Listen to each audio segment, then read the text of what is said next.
Chelsea fans, we are back. We are back again today. We are going to talk about Chelsea, Real Sociedad.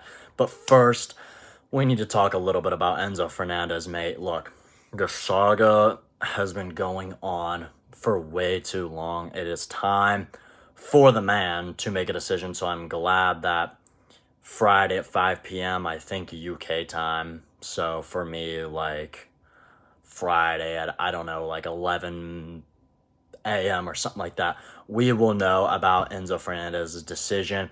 Is he going to stay or is he going to leave? I'm praying. Look, if this man leaves, I'm going wherever I am. I could be at the store.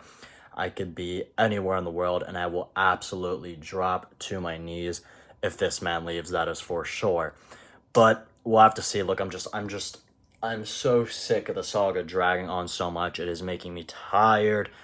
I mean, my hair's crazy. It's just making me go insane. But we'll see what happens on that. Napoli have finalized a deal for Badiashile. Badiashile is going on loan there for about 3 million fee plus 1 million add-ons or something, and then he might end up going on a permanent. I don't know if it's like a mandatory that they buy him or something like that. I know with Aston Villa, I think it's mandatory that they buy Garnacho.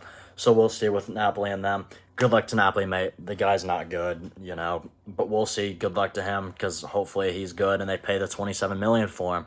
I don't think it's obligated. That's the word I'm looking for, but I think it's an option. I don't think it's obligation. So also we will see what happens with that.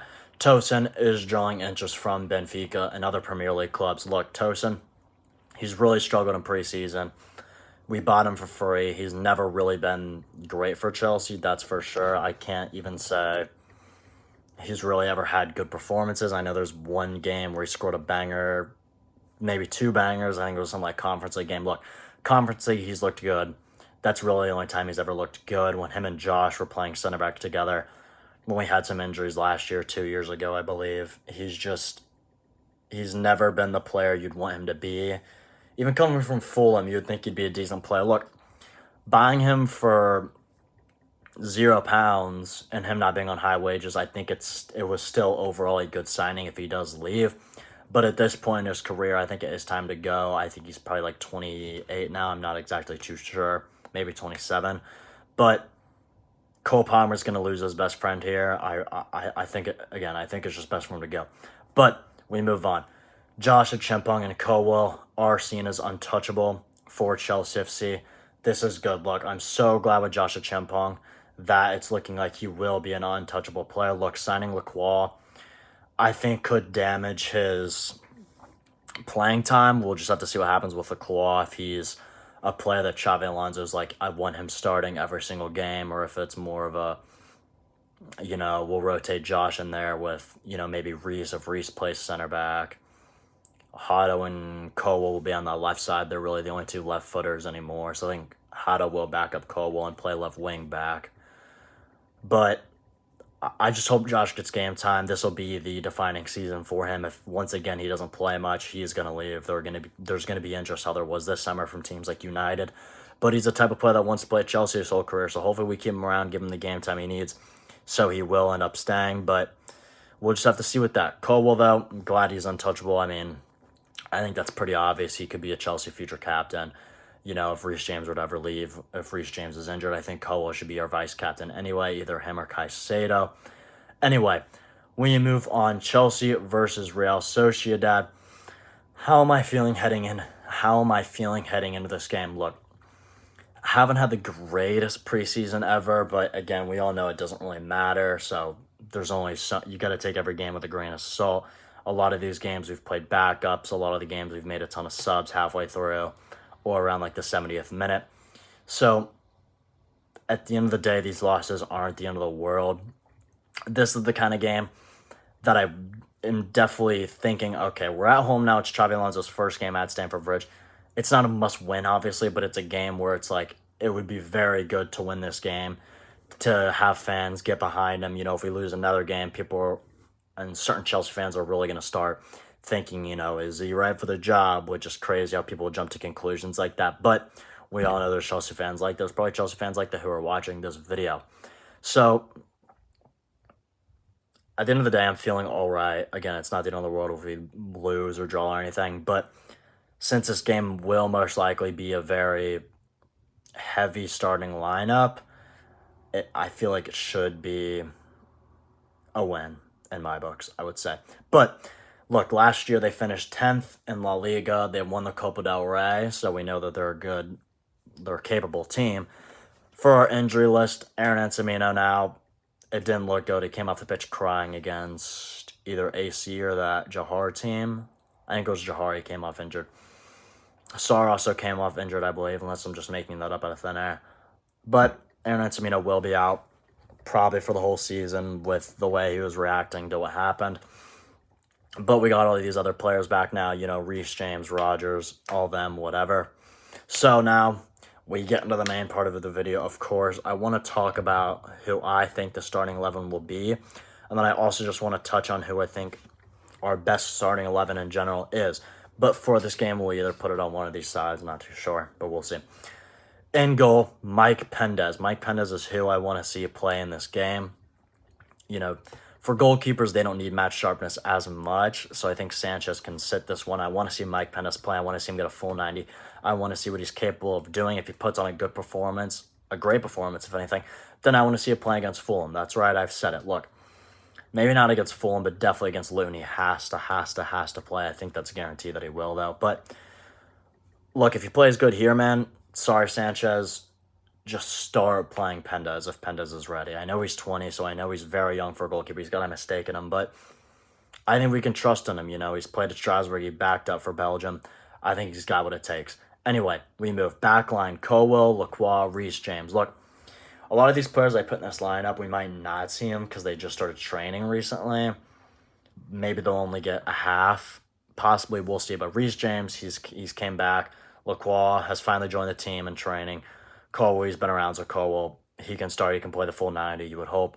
Lacroix and Reece James, though, I want to see them play for the first time. I want to see what they can get done. We're going to go Caicedo and Lavia in the midfield. Lavia, look, I'm going to have him play. Let's see if he can maybe do another 90. That would be huge for him. But at the same time, maybe only give him 70 minutes just because we don't need him playing a full 90. So we'll see with that. Hopefully, Xabi Alonso can really get Lavia, proving something to us this season. I would put Enzo in there, but there's just too much going around with him right now. We just got to just let all this Enzo stuff settle first. On the right wing-back spot, we're going to go Malo Gusto. He's another player that's just recently came back. He's another player that I think will play a decent amount because I think he'd work really well with Xabi Alonso if he plays that right wing-back position. So I want to see him in the squad. I want to see what he can do. We're going to go Pep Chavaria on the other side. Another player who obviously we just signed. Want to see what he can do. He's another player that probably only get 45 minutes as well as Gusto. But again, I want to see a lot of these players get in and get playing time. As long as Rogers in one of those in that left cam position, want to see him get at least 45 minutes. I pick a lot of these players because I want to see a mainly full starting 11, see how they can work together, see how Xabi Alonso can start getting him to gel together.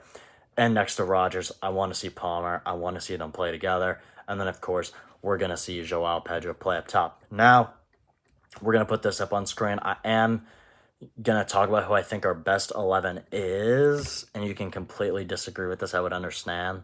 Because there's a lot of players who can play in certain positions, all this and all that. So, Sanchez in goal. Look, if I've just hyping up Mike Pendez. If Mike Pendez is good enough, I think he should overtake Sanchez before now. Sanchez is in there. I think if you play to Sanchez's strengths, he can be one of the best goalkeepers in the Prem. In the back line, Colwill, Lacroix, Reece James. That's who I want to start in the game. It's who I think is in our best lineup. Reece James, I'm going to keep him at center back. Look, I understand as a wing back he can do a lot more, and we are limiting him. Maybe you could throw him in the midfield if Enzo leaves. But Reece James, look, at the end of the day, man, we just want you to stay healthy. Just play center back. Just make it your new position from now on, Maybe he can play wing back if he stays fit for like a whole season again. Maybe he can play midfield because I think he can work in that midfield. But we'll have to see. As of right now, Caicedo and Enzo Fernandez in the midfield. We'll see what happens with Enzo. But for now, I think he deserves to be in that midfield. I think that's pretty obvious. Sorry about that. I'm going to go Quenda at right wing back. You could also make that Gusto's position because I think Gusto at right wing back could work very well. But as of now, Quinda's more fit, Quinda's sharper. He's just younger. I think it'd be good to see him, in our best 11. But he's another player where, you could put Reece James there and you could put another center back in. Maybe Hado in there, put Lacroix at the right spot, put Cole in the midfield. I don't know. Palestra on that left side, we saw him play in the preseason on the right and the left. Look, he's great at both. He might even be better on the left than he is on the right. So, of course, he's going to be in the main starting 11. Rogers, Palmer, Joao Pedro, I think that picks itself. It's unfortunate for Esteval, just in the way the positions are. Maybe there will be games where, we play at the 4 at the back, a 4-2-3-1, and if that's the case, then Esteval is 100% in this starting 11. If we didn't sign Rogers, I'd put Esteval on there, but with Rogers, he's just older, he's more mature, he's done more in the Prem so far in his career, so I would say he's in there. And of course, Joao Pedro up top. But anyway, to wrap up this video, look, I think it'll be a 2-1 win. I think we'll win this game. I think it's as simple as that. For the manager, it's like a 2 out of 10 on the must win. Again, it's preseason. For manager pressure, it's like a 3 out of 10 because, look, if you don't win this game, you will start ramping up pressure, even though it is preseason. Look, if you lose this game, then you go to Fulham and, lose or draw. It's not going to be looking good for him. But this was a quick one. Just wanted to get through this really quick. Didn't even have a mic for it. So hopefully you guys still enjoyed and watched this far. I will see you guys in the next one.